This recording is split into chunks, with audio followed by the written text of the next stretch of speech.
As the country went into lockdown, we received the sad news that the rating agency Moody's had downgraded South Africa to a sub-investment grade. This will significantly increase the cost of borrowing to fund government spending and will have a negative impact on the economy. This development will not diminish in any way our response to the coronavirus pandemic. South Africa's recovery from the COVID-19 crisis might take a bit longer than expected, especially in light of the recent ratings downgrade by Moody's ratings agency.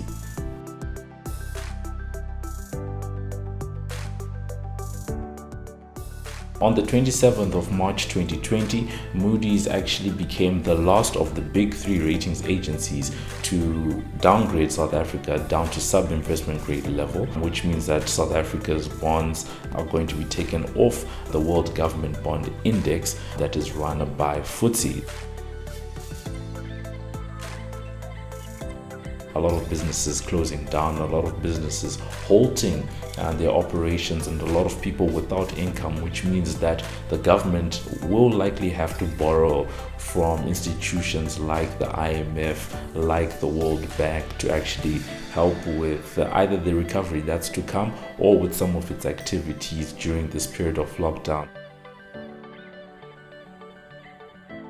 The cost of borrowing becomes higher depending on your credit risk, and right now by the downgrade it means that South Africa has become a riskier country to lend to, which means that the cost of borrowing actually go up.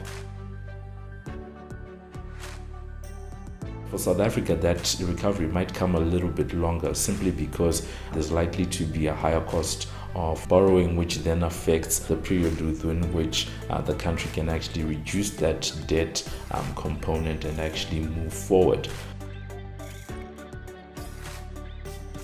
The government will have to institute policies and measures and find ways to actually grow the economy. At the start of the year, a lot of projections had South Africa's growth at 1%, revised downwards to about 0.8%.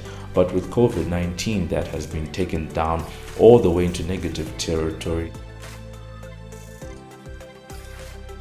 When South Africa gained its independence in 1994, it was at sub-investment grade level, and it took until the year 2000 when President Thabo Mbeki was in power for the country to actually gain that first investment grade level.